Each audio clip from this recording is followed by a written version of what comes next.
கழகத்துடைய துணை பொதுச் செயலாளர்கள் மாண்புமிகு அமைச்சர் அண்ணன் ஐபி அவர்களே, முனைவர் அண்ணன் பொன்முடி அவர்களே,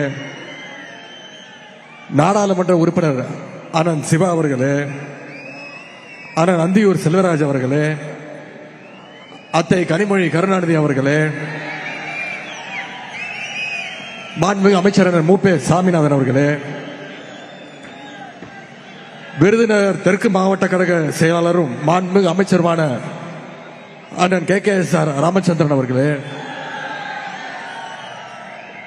இந்த நிர்வாகிகள் சந்திப்பை இவ்வளவு பிரம்மாண்டமாக ஏற்பாடு செய்து சிறப்பாக நடத்தியிருக்கக்கூடிய விருதுநகர் வடக்கு மாவட்ட கழக செயலாளரும் மாண்புமிகு அமைச்சருமான அண்ணன் திரு தங்கம் தென்னரசு அவர்களே, அமைப்பு செயலாளர் அண்ணன் RS பாரதி அவர்களே, இணை மற்றும் துணை அமைப்பு செயலாளர்களே, நிகழ்ச்சிக்கு வருகை வந்திருக்கக்கூடிய இந்த நிகழ்ச்சியுடைய வெற்றிக்கு பெரும் பங்கு ஆற்றிருக்கக்கூடிய வந்திருக்கக்கூடிய அனைத்து மாண்புமிகு அமைச்சர் பெருமக்களே, வந்திருக்கக்கூடிய அனைத்து மாவட்ட கழக செயலாளர்களே, மாநகர செயலாளர்களே, நாடாளுமன்ற சட்டமன்ற உறுப்பினர்களே, உள்ளாட்சி அமைப்புகளுடைய பிரதிநிதிகளே, கழக இளைஞர் அணியினுடைய மாநில துணை செயலாளர்கள் சகோதரர் ஜோயல் அவர்களே, சகோதரர் இன்பா ரகு அவர்களே, சகோதரர் இளையராஜா அவர்களே, சகோதரர் அப்துல் மாலிக் அவர்களே, நாடாளுமன்ற உறுப்பினர் சகோதரர் பிரகாஷ் அவர்களே, சகோதரர் பிரபு கஜேந்திரன் அவர்களே, சகோதரர் சீனிவாசன் அவர்களே, சகோதரர் ஆனந்தகுமார் அவர்களே, நன்றி உரையாற்ற உள்ள மாநில துணை செயலாளர் சகோதரர் GP ராஜா அவர்களே, சகோதரர் தனுஷ்குமார் அவர்களே, சகோதரர் கிருஷ்ணகுமார் உள்ளிட்ட வந்திருக்கக்கூடிய அனைத்து மாவட்ட அமைப்பாளர்களே, துணை அமைப்பாளர்களே, மாநகர அமைப்பாளர்களே, மாநகர துணை அமைப்பாளர்களே, கலை நிகழ்ச்சி நடத்திய அண்ணன் இறையன்மன் குத்தூஸ் உள்ளிட்ட புதுகை பூபாலம் உள்ளிட்ட அனைத்து கலைக்குழுவை சேர்ந்தவர்களே, அன்பகம் செந்தில் அவர்களே, அன்பகம் பணியாளர்களே, இங்கு பெருந்திரளாக வந்திருக்கக்கூடிய ஒன்றிய நகர பகுதி பேரூர் கிளை வார்டு பாக அமைப்பாளர்களே, துணை அமைப்பாளர்களே, கழகத்துடைய அனைத்து நிர்வாகிகளே, வெளி மாவட்டங்களிலிருந்து வருகை தந்துள்ள இளைஞரணியினுடைய நிர்வாகிகளே, கழகத்துடைய மூத்த முன்னோடிகளே, முத்தமிழர் டாக்டர் கலைஞர் அவர்களுடைய உயிரினும் மேலான அன்பு உடன்பிறப்புகளே, அத்தனை பேருக்கும் முதற்கனுடைய வணக்கத்தை தெரிவித்துக் கொள்கின்றேன். இன்றைக்கு இளைஞரணியினுடைய தெற்கு மண்டல நிர்வாகிகள் சந்திப்பு மிகுந்த எழுச்சியோடு உற்சாகத்தோடு இங்கே நடைபெற்றுக் கொண்டிருக்கிறது. கடந்த டிசம்பர் மாதம் திருவண்ணாமலையில் வடக்கு மண்டல நிர்வாகிகள் சந்திப்பு மிகச் சிறப்பாக நடத்தி காட்டினோம். ஒரு இயக்கத்தில் இருக்கக்கூடிய ஒரு அணியினுடைய நிர்வாகிகள் சந்திப்பு இவ்வளவு பிரம்மாண்டமாக நடத்த முடியுமா அப்படின்னு ஒட்டுமொத்த இந்தியாவுமே திரும்பி பார்த்துச்சு அந்த திருவண்ணாமலை சந்திப்பை பார்த்து. இன்னைக்கு அந்த சந்திப்பையும் ஓவர்டேக் பண்ற மாதிரி விருதுநகர்ல தெற்கு மண்டல நிர்வாகிகள் சந்திப்பை நாம நடத்தி காட்டி இருக்கின்றோம். இங்க இருக்கக்கூடிய நிர்வாகிகள் உங்களுடைய எழுச்சியையும் மகிழ்ச்சியையும் பார்க்கும்போது இது வெறும் நிர்வாகிகள் சந்திப்பா அல்ல வர இருக்கக்கூடிய தேர்தலுடைய வெற்றி மாநாடுன்னு சொல்ற அளவுக்கு மிகுந்த எழுச்சியோடு நீங்க கலந்து கொண்டிருக்கிறீங்க. பாசத்திற்கும் வீரத்திற்கும் பேர் போன தென் மண்டலத்தில் இருக்கக்கூடிய 10 மாவட்டங்களிலிருந்து 58 தொகுதியிலிருந்து 1,00,000 நிர்வாகிகள் வருகை தந்திருக்கிறீங்க. வந்திருக்கக்கூடிய அந்த 1,00,000 இளைஞர் படைய நிர்வாகிகளை உங்களுடைய சகோதரனாக உங்களுடைய டீம்மேட்டாக வருக வருக என வரவேற்கின்றேன். இப்படி தொடர்ந்து நிர்வாகிகள் சந்திப்பை நடத்துவதற்கு அனுமதி கொடுத்த கழக தலைவர் அவர்களுக்கும் தலைமை கழகத்திற்கும் என்னுடைய நன்றியை நான் தெரிவிச்சுக்கிறேன். இந்த நிர்வாகிகள் சந்திப்பு இவ்வளவு சிறப்பாக நடப்பதற்கு 2 பேர் மிக மிக முக்கிய காரணம். ஒருவர் தமிழ்நாட்டு மக்களுக்கு பட்டா கொடுக்கிறவர், இன்னொருத்தர் தமிழ்நாட்டு மக்களுக்கு நிதியை கொடுக்கிறவர். அவங்க 2 பேருக்கும் நன்றி. இந்த சந்திப்புக்கான பணிகளை மிகச் சிறப்பாக ஏற்பாடு செஞ்ச மாண்புமிகு அமைச்சர் அண்ணன் KKSR ராமச்சந்திரன் அவர்களுக்கும் மாண்புமிகு அமைச்சர் அண்ணன் திரு தங்கம் தென்னரசு அவர்களுக்கும் என்னுடைய நன்றி. அதே போல இளைஞரணி நிர்வாகிகள் எல்லாம் ஒருங்கிணைச்சு அழைச்சிட்டு வந்திருக்கக்கூடிய மாண்புமிகு அமைச்சர் பெருமக்கள், மாவட்ட கழக செயலாளர்கள், சட்டமன்ற நாடாளுமன்ற உறுப்பினர்கள், இளைஞரணியினுடைய மாநில துணை செயலாளர்கள், மாவட்ட அமைப்பாளர்கள், துணை அமைப்பாளர்கள், உள்ளாட்சி அமைப்பு பிரதிநிதிகள், உங்க அத்தனை பேருக்கும் மீண்டும் என்னுடைய நன்றியை நான் தெரிவிச்சுக்கிறேன். இந்த விருதுநகர் மாவட்டம் சாதாரண மாவட்டம் கிடையாது. ஆங்கில ஆதிக்கத்தை எதிர்த்து போராண்ட மருது சகோதரர்களை தந்த மண் இந்த விருதுநகர். எளிமையின் சிகரம் பெருந்தலைவர் காமராஜர் தமிழ்நாட்டுக்கு தமிழ்நாடுன்னு பெயர் சுற்றொன்னு போராடிய மொழிப்போர் தியாகி சங்கரலிங்கனார் திராவிட இயக்க கொள்கைகளை சமரசம் இல்லாம மக்கள்கிட்ட கொண்டு போய் சேர்த்த வாலிப பெரியார் திரு ஏவிபி ஆசை தம்பி, கலைஞருடைய தென்னக தளபதி ஐயா வே தங்கபாண்டியன், இப்படி கழகத்திற்காக உழைத்த ஏராளமான செயல் வீரர்களை கொடுத்த மாவட்டம் இந்த விருதுநகர் மாவட்டம். மறைந்த முன்னாள் மாவட்ட செயலாளர், முன்னாள் அமைச்சர் ஐயா தங்கபாண்டியன் அவர்களுக்கும் எங்களுடைய இளைஞரணிக்கும் மிக நெருங்கிய ஒரு தொடர்பு உண்டு, சம்பந்தம் உண்டு. நம்முடைய கழக தலைவர் இளைஞரணியுடைய செயலாளராக இருக்கும் பொழுது இளைஞரணியை உற்சாகப்படுத்தணும், அதிகமா வேலை வாங்கணும்னு, இளைஞரணியை வளர்ப்பதற்கு துணை நிற்பதற்கு எப்பொழுதுமே இளைஞரணிக்கு அதிக முக்கியத்துவம் கொடுத்தவர் தான் ஐயா தங்கபாண்டியன் அவர்கள். அதனால் கலைஞர் அவர்கள் ஐயா தங்கபாண்டியன் அவர்களை அடிக்கடி கேட்டிருக்கிறார், என்ன தங்கபாண்டிய நீ கலைஞரணியா இல்ல இளைஞரணியான்னு அடிக்கடி கேட்டது உண்டு. அப்படிப்பட்ட தங்கபாண்டியன் அவருடைய வழியில அவருடைய மகன், அவருடைய கொள்கை வாரிசு அண்ணன் தங்கம் தென்னரசு அவர்களும் இன்னைக்கு எங்களுடைய இளைஞரணிக்கு பக்கபலமா இந்த நிகழ்ச்சியை நடத்தி காட்டுகிறார். ஆகவே அந்த பெருமையோடும் உணர்வோடும் இந்த மேடையிலே நான் நின்று கொண்டிருக்கின்றேன். இந்தியாவிலேயே ஒரு கட்சியுடைய இளைஞரணிக்கு 5 லட்சம் நிர்வாகிகளும் 50 லட்சம் உறுப்பினர்கள் கொண்ட ஒரே இயக்கம் நம்முடைய திராவிட முன்னேற்ற கழகம் என்ற பெருமை நம்முடைய இயக்கத்திற்கு மட்டும்தான் உண்டு.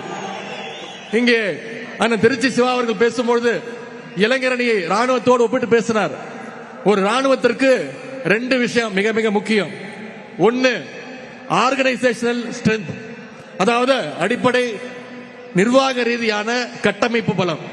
2வது ஒபீடியன்ஸ், தங்களுடைய தலைவர் என்ன சொல்றாரோ அதை கட்டளையோடு கட்டுப்பாட்டோடு களத்தில் இறங்கி செஞ்சு காட்டுவது. கழகத்துடைய இளைஞரணிக்கோ இது 2 தான் மிக மிக முக்கியமான பலம், முக்கியமான ஸ்ட்ரென்த். மாநிலம், மாவட்டம், ஒன்றியம் முதல் பூத் வரைக்கும் இன்னைக்கு நிர்வாகிகள் கொண்ட ஒரு வலுவான அமைப்பு பலம் நம்முடைய இளைஞரணிக்கு உண்டு. அதே மாதிரி கழக தலைவர் அவர்கள் சொல்ற எந்த விஷயத்தையும் உடனடியாக களத்தில் இறங்கி செஞ்சு முடிக்கிற சாமர்த்தியமும் நம்முடைய இளைஞரணிக்கு உண்டு. உதாரணத்துக்கு கடந்த 6 ஆண்டுகளை மட்டும் நீர்நிலைகளை தூர்வாடுறது, பொய்ப்பட்டி நிகழ்ச்சி மூலம் கழகத்துக்கு எதிரான அவதூறுகளுக்கு பதில் சொல்வது, சிறுபான்மையினர் நலன் காக்க சிஏஏ என்ஆர்சி சட்டத்திற்கு எதிர்த்தது, கொரோனா காலத்தில் மக்களுக்காக ஹெல்ப்லைன் துவங்கினது, மாணவர்களுடைய கல்வி உரிமை காக்க நீட் ஒழிப்பு உண்ணாவிரதம், தொகுதிதோறும் கலைஞர் நூலகங்கள், தொகுதிதோறும் பயிற்சி பாசறை கூட்டங்கள், 200க்கும் அதிகமான இளம் பேச்சாளர்கள் தேர்வு, வாசிப்பை மேம்படுத்த முத்தமிழறிஞர் பதிப்பகம், கழக வரலாற்றை எடுத்து சொல்ல முரசொலியில பாசறை பக்கம், கொள்கை உணர்வு ஊட்ட அறிவு திருவிழா, இப்படி கழக பணி, மக்கள் பணின்னு பல்வேறு முன்னெடுப்புகளை நம்முடைய இளைஞரணி செஞ்சு இன்னைக்கு தமிழ்நாட்டு மக்களுக்கு ஒரு பாதுகாப்பாக இருப்பது நம்முடைய இளைஞரணி. ஆனா எந்த அமைப்பு பலமும் இல்லாம, எந்தவித கட்டுப்பாடும் இல்லாம, கொள்கைனா என்ன, லட்சியம்னா என்னன்னு எதுவுமே தெரியாம வெற்று கூச்சல் போடுகின்ற ஒரு கூட்டம் இன்னைக்கு தமிழ்நாட்டில் சுத்திக்கிட்டு இருக்கு. அவங்களால தமிழ்நாட்டுக்கு எந்த வித பயனும் கிடையாது. இன்னும் சொல்ல போனா அவங்களால அவங்களுக்கே எந்த பயனும் கிடையாது. இத தமிழ்நாட்டு மக்கள் விரைவில் உணர்த்துவாங்க. இன்னைக்கு நம்முடைய திராவிட முன்னேற்ற கழகம் துவங்கப்பட்டு 75 ஆண்டு தாண்டி பவள விழா தாண்டி போயிட்டு இருக்கிறோம். இன்னைக்கு திமுகவுக்கு வயசு 76. ஆனா இன்னமும் அதே இளமையோடும் வீரத்தோடும் போர்க்களத்தில் நிற்குது நம்முடைய திராவிட முன்னேற்ற கழகம். அப்படிப்பட்ட நம்முடைய கழகத்துடைய சோல்ஜர்ஸ் ட்ரெயின் பண்ணி அனுப்புற அணிதான் நம்முடைய இளைஞர்ங்கிறத நீங்கள் உணர வேண்டும். நம்முடைய கழக தலைவர் அவர்கள் இளைஞர் திமுக துவங்கினார், 15 வயசுல துவங்கினார். அந்த இளைஞர் அணிக்கு விதை போட்டார். அன்னைக்கு இந்த அணிக்கு பேரு கோபாலபுரம் இளைஞர் திமுக. கோபாலபுரத்தில் ஆரம்பிச்ச இளைஞரணியோட திமுக இன்னைக்கு தமிழ்நாட்டுடைய கோட்டையில நம்முடைய தலைவர் அவர்களை உட்கார வச்சிருக்கு. கலைஞர் அவர்கள் அடிக்கடி சொல்வார், என்னுடைய மூத்த பிள்ளை முரசொலி அப்படின்னு. அதே மாதிரி நம்ம தலைவருக்கு மூத்த பிள்ளை எதுன்னு கேட்டீங்கன்னா நம்முடைய இளைஞர் அணி தான். இன்னொரு வரலாற்று சிறப்புமிக்க நிகழ்ச்சியை இங்கே நான் உங்களோடு பகிர்ந்து கொள்ள விரும்புகின்றேன். நம்முடைய கழக தலைவர் அவர்கள் 1976ஆம் ஆண்டு இதே பிப்ரவரி மாசம் மிசா சட்டத்தில் கைது செய்யப்பட்டார். இன்னும் சொன்ன மாதிரி இப்ப சரியா 50 ஆண்டுகள் ஆகின்றது தலைவர் அவர்கள் மிசா சட்டத்தில் கைது செய்யப்பட்டு. அன்னைக்கு ஒரு இளைஞரா சிறைக்கு போன நம்முடைய கழக தலைவர் அவர்கள் வெளியே வரும்பொழுது ஒரு பண்படுத்தப்பட்ட ஆற்றல் மிகு ஒரு தலைவரா வெளில வந்தார். அன்னைக்கோ இதே துணிச்சலோடு, இன்னைக்கோ அதே துணிச்சலோடு வீரத்தோடு பாசிச சக்திகளை எதிர்த்து நிற்கிறார். அது மட்டும் இல்ல, அப்போதும் இப்போதும் எப்போதும் மக்களோடு மக்களாக நிற்கின்ற களத்தில் நிற்கின்ற ஒரு இயக்கமாக, களத்தில் நிற்கின்ற ஒரு தலைவராக நம்முடைய தலைவர் அவர்கள் இருக்கின்றார். அதனாலதான் இன்னைக்கு திமுகவுக்கும் நம்முடைய முதலமைச்சர் கழக தலைவருக்கும் மக்கள் செல்வாக்கு ஒவ்வொரு நாளும் இன்க்ரீஸ் ஆகிக்கிட்டே போயிட்டே இருக்கு. அதனால சங்கிகளுக்கு நம்ம மேல எப்ப பார்த்தாலும் ஒரு எரிச்சல், ஒரு கோபம். இது நாள் வரைக்கும் தமிழ்நாட்டு பக்கம் எட்டி பார்க்காத திரு நரேந்திர மோடி அவர்கள், பாரத பிரதமர் அவர்கள் இப்போ தமிழ்நாட்டை நோக்கி வர ஆரம்பிச்சிருக்கிறார். என்ன காரணம்? தேர்தல் வந்தோடனே அவருக்கு தமிழ்நாடு ஞாபகம் வந்துடும். இனிமே மோடியை பிடிக்க முடியாது. அடிக்கடி தமிழ்நாட்டுக்கு வருவார், திருக்குறள் சொல்லுவார், கடலுக்கு அடியில் போய் தியானம் எல்லாம் பண்ணுவார். கொஞ்ச நாள் முன்னாடி தமிழ்நாட்டுக்கு வந்திருந்தார். என்ன சொன்னாரு? தமிழ்நாட்டுக்கு டபுள் இன்ஜின் சர்க்கார் வேணும் அப்படின்னு சொன்னார். திரு பிரதமர் மோடி அவர்களே, நாங்கள் திராவிட மாடல்ங்கிற சிங்கிள் இன்ஜினை வச்சு ஏற்கனவே double digit growth 11.19% growth எட்டிட்டோம்.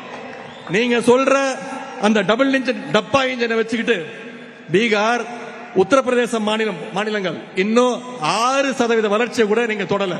Tamil Nadu அடைஞ்சிருக்கிற வளர்ச்சியில பாதியை கூட நீங்க தொடல. பொதுவா தேர்தல எல்லாரும் என்ன சொல்லுவாங்கன்னா ஜனநாயக திருவிழா அப்படின்னு சொல்லுவாங்க. ஒரு திருவிழாவில் என்னெல்லாம் இருக்கும்? வான வேடிக்கை நடக்கும், மக்கள்லாம் உற்சாகமா இருப்பாங்க, எல்லாரும் சேர்ந்து மகிழ்ச்சியா கொண்டாடுவாங்க.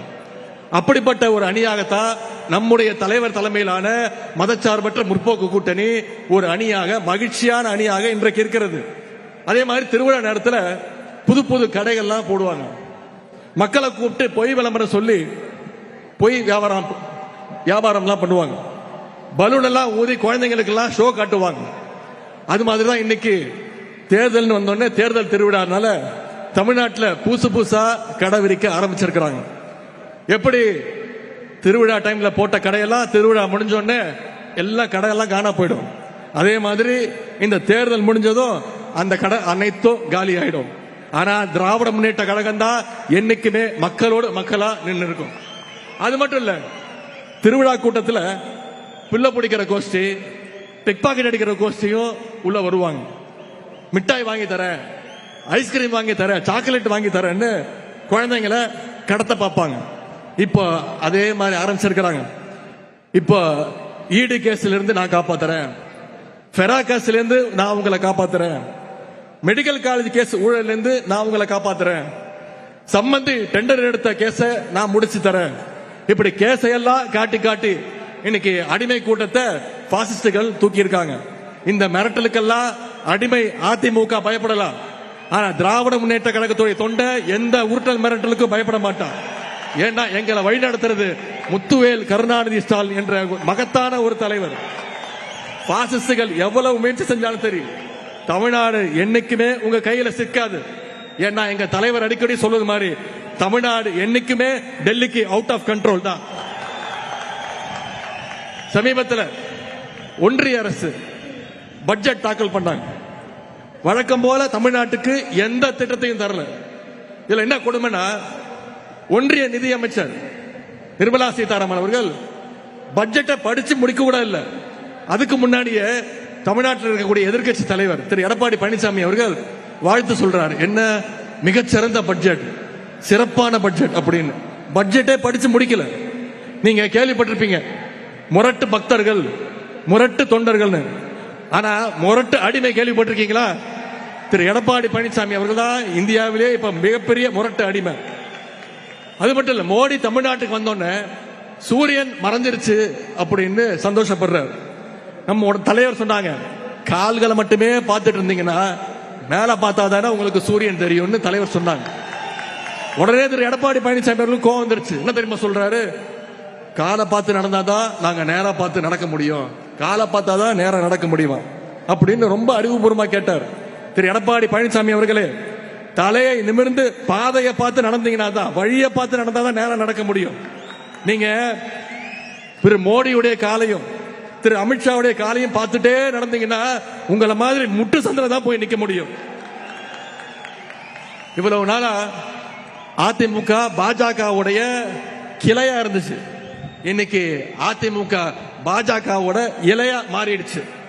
தமிழ்நாட்டில் 10 தோல்வி பழனிசாமியும் மொத்த தோல்வி மோடியும் என்னதான் கூட்டணி வச்சாலும் தமிழ்நாட்டுக்குள்ள உங்களை ஒருபோதும் தமிழ்நாட்டு மக்கள் அனுமதிக்க மாட்டாங்க. கழக இளைஞர்கள், நம்முடைய இளைஞரணி தம்பிமார்கள் எப்படிப்பட்டவங்கன்னு பேரறிஞர் அண்ணா அவர்கள் அவரே சொல்லியிருக்கிறார். இந்தி திணிப்புக்கு எதிரான போராட்டம் பண்ணப்போ கழக இளைஞர்கள் மீது தடியடி, துப்பாக்கி சூடு பல்வேறு தாக்குதல்கள் நடத்தினாங்க. அப்போ அண்ணா சொன்னாரு, உங்களோட தடி அடியால துப்பாக்கியால சாதிக்க முடியாத இளைஞர் கூட்டத்தை நான் என்னோட சுட்டு விரல் காட்டினா தமிழ்நாட்டு இளைஞர் பட சாதிக்கும் அப்படின்னு பேரறிஞர் அண்ணா சொன்னார். தலைவர் அவர்களே, அண்ணா சொன்னது சுட்டு விரல், நான் சொல்றேன் சுட்டு விரல் தேவையில்லை உங்களுக்கு. நீங்க கண்டு அசைச்சா போதும், இங்க இருக்கக்கூடிய இளைஞர் பட நீங்க சொல்றத செஞ்சு காட்டும். பாசிஸ்டுகள் இருந்து தமிழ்நாட்டையும் தமிழ் மக்களையும் எந்நேரம் காப்பாற்றுறதுக்கு திராவிட முன்னேற்ற கழகத்துடைய இளைஞரணி தயாராக இருக்கும். கழக தலைவர்களுக்கு இந்த நேரத்தில் மீண்டும் ஒரு வேண்டுகோள், இளைஞரணியினர் நாம களத்தில் உழைச்சோம்னா அதற்கான அங்கீகாரத்தை நிச்சயம் கழக தலைவர்கள் கொடுப்பாங்க. மெயின் கேம் ஆடுறதுக்கு முன்னாடி பிராக்டிஸ் பண்ணுவாங்க, அதுதான் கழகத்துடைய இளைஞரணி. நிச்சயம் தலைவர் அவர்கள் அந்த அங்கீகாரத்தை நமக்கு கொடுப்பாங்க. உங்க சார்பில் ஏற்கனவே கோரிக்கை வச்ச வர்ற சட்டமன்ற தேர்தலில் தலைவர் அவர்களும் தலைமை கழகமும் இளைஞர்களுக்கு நிறைய வாய்ப்பு கொடுக்கணும் சட்டமன்ற தேர்தல் ஒரு கோரிக்கை வச்ச. நிச்சயம் தலைவர் அவர்கள் அந்த வாய்ப்பை பண்ணி கொடுப்பாரு நம்பிக்கை எங்களுக்கு இருக்கு. கழக தலைவர் அவர்கள் நமக்கு ஒரு டார்கெட் கொடுத்திருக்கிறாங்க. 200 தொகுதியில, குறைஞ்சது 200 தொகுதியில திராவிட முன்னேற்ற கழகம் ஜெயிச்சு காட்டணும். 200 பத்தாது, 200க்கும் அதிகமான தொகுதிகளில் நம்முடைய அணி வெற்றி பெற்றாக வேண்டும். குறிப்பா இந்த தெற்கு மண்டலத்தில் இருக்கக்கூடிய 58 சட்டமன்ற தொகுதிகளையும் திராவிட முன்னேற்ற கழகம் வெற்றி பெற்றாக வேண்டும். அதற்கு வந்திருக்கக்கூடிய இளைஞரணி நிர்வாகிகள் நீங்க ஒவ்வொருத்தரும் மிக மிக கடுமையா உழைக்கணும். நம்ம கிட்ட கொள்கைகள் இருக்கு, அரசுடைய சாதனைகள் சொல்ல இருக்கு. விடியல் பயண திட்டம், முதலமைச்சருடைய காலை உணவு திட்டம், புதுமை பெண் திட்டம், தமிழ் புதல்வன் திட்டம், நான் முதல்வன் திட்டம், 2 லட்சம் இளைஞர்களுக்கு வேலை வாய்ப்பு கொடுத்திருக்கிறோம். இப்ப 10 லட்சம் இளைஞர்களுக்கு லேப்டாப் கொடுத்துட்டு இருக்காரு நம்முடைய முதலமைச்சர் அவர்கள். 100க்கும் அதிகமான விளையாட்டு வீரர்களுக்கு முதன் முறையாக அரசு வேலை வாய்ப்பு கொடுத்திருக்கிறோம். எல்லாத்துக்கும் மேல 1,30,00,000 மகளிருக்கு கலைஞர் மகளிர் உரிமை தொகை கொடுத்திருக்கிறோம். மக்களுக்கு இப்படி அடுக்கடுக்கான திட்டங்களை நம்முடைய தலைவர் செஞ்சு கொடுத்திருக்கிறார். இவ்வளவு சாதனைகளை செஞ்சுட்டு நாம இன்னைக்கு தைரியமா மக்களை சந்திக்கிறதுக்கு தயாரா இருக்கோம். மற்றவங்க மாதிரி வீட்டுக்குள்ள போய் தூங்கிட்டு மாசத்துக்கு ஒரு வாட்டி வெளியில வந்து மூஞ்ச மூடிட்டு திருட்டு தினமா டெல்லிக்கு போய் சுத்துற தலைவர் கிடையாது நம்முடைய தலைவர். நீங்க வந்திருக்கக்கூடிய இளைஞரணி நிர்வாகிகள் மக்களை சந்திச்சு நம்முடைய சாதனைகளை எடுத்து சொல்லுங்க. இளைஞரணியுடைய திராவிட மாடல் அரசுடைய பிராண்ட் அம்பாசிடர் தூதுவர்களாக நீங்க மக்கள்கிட்ட போய் சேர வேண்டும். இன்னும் தேர்தலுக்கு சரியாக 60 நாட்கள் தான் இருக்குது. இந்த 60 நாட்களும் நீங்க ஒவ்வொருவரும் மக்களை சந்திச்சு நம்முடைய பிரச்சாரத்தை மேற்கொள்ள வேண்டும். நம்முடைய திராவிட மாடல் அரசு, நம்முடைய கழக தலைவர் அவர்கள் ஏன் மீண்டும் முதலமைச்சர் அமரணும்ன்ற பிரச்சாரத்தை நீங்க மக்கள்கிட்ட கொண்டு போய் சேர்க்க வேண்டும். மக்களிடம் செல், மக்களோடு வாழ், மக்களிடமிருந்து கற்றுக்கொள்ளே பேரறிஞர் அண்ணா அவர்கள் நமக்கு சொன்னார். அந்த வகையில நம்முடைய முதலமைச்சர் அவர்கள் ஒவ்வொரு நாளும் மக்களை சந்திச்சுட்டு இருக்கிறார். மக்களோடு மக்களாக வாழ்ந்து அவங்களுக்கான திட்டங்களை கொடுத்துட்டு இருக்கிறார். ஆனா இன்னைக்கு சில பேர் மக்களை கண்டாலே தெரிச்சு ஓடுறாங்க. தூக்கத்திலிருந்து எந்திரிச்சு வந்து இப்ப கண்டதையும் வளரிட்டு இருக்கிறாங்க. இங்க இருக்கக்கூடிய லட்சக்கணக்கான இளைஞர்கள் தம்பிமார்கள் உங்கள் சார்பா நான் சொல்றேன், எங்களுடைய உதயசூரியன் சின்னங்கிறது சும்மா ஏதோ செவுத்தில் எழுதுற சின்னம் கிடையாது. கழக உடன்பிறப்புகள் ஒவ்வொருத்தருடைய இதயத்திலையும் ரத்தத்திலையும் ஊறி போன சின்னம் உதயசூரியன். அண்ணா கண்டெடுத்த சின்னம் உதயசூரியன். கலைஞர் காட்டி காத்த சின்னம் உதயசூரியன். தலைவர் அவர்களால் வெற்றியை மட்டுமே பெற்றுக் கொண்டிருக்கக்கூடிய சின்னம் நம்முடைய சின்னம் உதயசூரியன். உயிர் போனால் போகுமே தவிர உதயசூரியன் சின்னம் எங்களை விட்டு போகாது. ஆகவே அரசியல் அறிவே இல்லாத சில அட்டைகள் என்னதான் உளறினாலும் புலம்பினாலும் களத்துல நின்று ஜெயிக்க போற கட்சி உதயசூரியன் சின்னம் தான், நம்முடைய கழக தலைவர் அவர்கள் தான். இன்னைக்கு பிப்ரவரி 7ஆம் தேதி, 5 ஆண்டுகளுக்கு முன்பு மே 7ஆம் நாள் நம்முடைய கழக தலைவர் அவர்கள் தமிழ்நாட்டின் முதலமைச்சராக உறுதிமொழி எடுத்தாங்க. மீண்டும் நம்முடைய தலைவர் அவர்கள் முத்துவேல் கருணாநிதி ஸ்டாலின் எனும் நான் என்ற அந்த குரல் மீண்டும் வருகின்ற மே மாசம் ஒழிச்சிட வேண்டும். அதற்கு இளைஞரணி நிர்வாகிகள் தம்பிமார்கள் நீங்க அத்தனை பேரும் அதிக அளவில் உழைப்பை கொட்ட வேண்டும். அதற்கான உறுதியை சபதத்தை இந்த நிர்வாகிகள் சந்திப்பில் நாம் ஏற்போம். இளைஞர் அணியினர் விருதுநகரில் கூடினாங்க, கழகத்துடைய வின்னிங் கவுண்ட் டவுனை ஸ்டார்ட் பண்ணாங்க அப்படின்னு வரலாறு சொல்லட்டும். நன்றி, வணக்கம்.